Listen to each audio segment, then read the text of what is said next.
Hiya, my name's Emma and I'm here with Olivia and Clara, and today we're going to be exploring how the 2022 Brazilian general election affected the Yanomami indigenous community in the Amazon rainforest.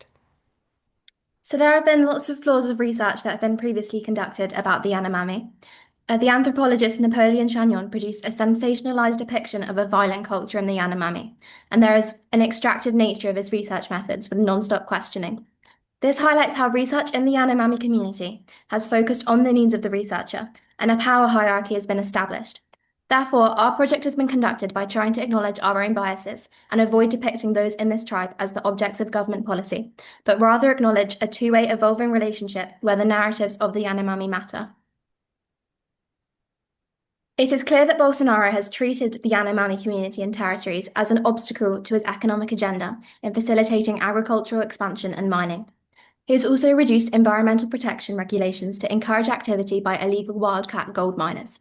This has had devastating health outcomes for the Yanomami, such as through increasing malaria, the miners taking medicines and vaccines for themselves or setting up exploitative businesses to sell them to the Yanomami, and spreading COVID-19 when Bolsonaro promoted contact with indigenous communities. Furthermore, these activities have created a dependency culture between the Yanomami and the miners, for example, through the miners' water pollution ruling out aquatic food sources, or further exacerbating the health crisis when mercury particles were consumed from the river as drinking water. Changes to the way of life of the Yanomami have been amplified under Bolsonaro.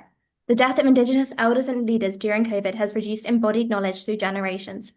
Trade under the influence of the miners has led to the abuse of women, and the introduction of alcohol and drugs into the communities has reduced the effectiveness of emergency healthcare delivery. So I'm going to be talking about the election itself. So in October 2022, nearly 156 million Brazilian citizens voted twice to elect candidates for office at both state and federal level. This was unusual that it happened twice, but occurred due to the runoff race for presidential office and for governors in the almost 50% of Brazilian states where no candidate exceeded 50% of the vote.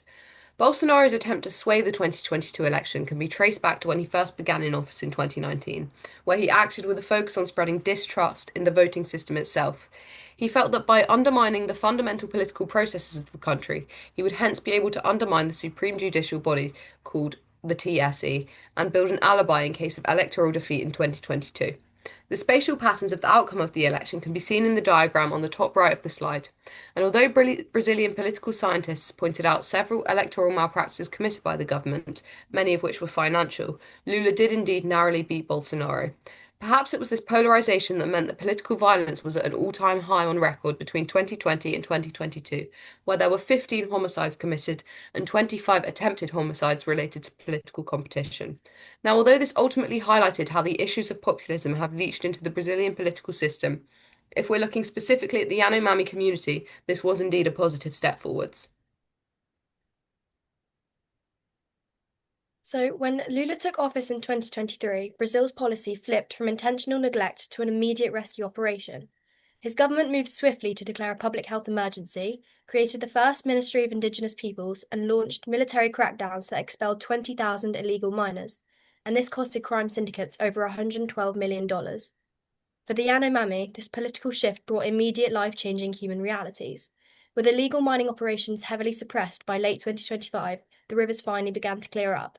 This meant that the community could do something as basic as drink water or fish without the constant threat of mercury poisoning and starvation. Tripling the healthcare workforce on the ground cut overall mortality by over 20% and malaria deaths by 42%. Keeping these medical bases open kept elders alive, meaning the tribe's oral history and culture could be preserved. Crucially, the Yanomami are no longer treated as passive objects of government policy. They are now active co-managers of their own defence. Groups like the Hutakara Association work directly with federal police to map out hidden mining nodes, and over 550 leaders recently signed the Carta de Suracucu, demanding permanent security and bilingual education on their own terms. Of course, a domestic election can't instantly stop global economic pressures. High gold prices mean miners are still trying to slip back in using smaller hidden methods, and a lingering mercury crisis means 21% of local fish still test at unsafe levels. Ultimately, Lula's rule shows that while the political will has fundamentally changed for the better, fully healing the Yanomami community is a long-term battle. That's the end of our presentation, and we think this is a really important issue, and we hope that that has reflected today. Thank you very much.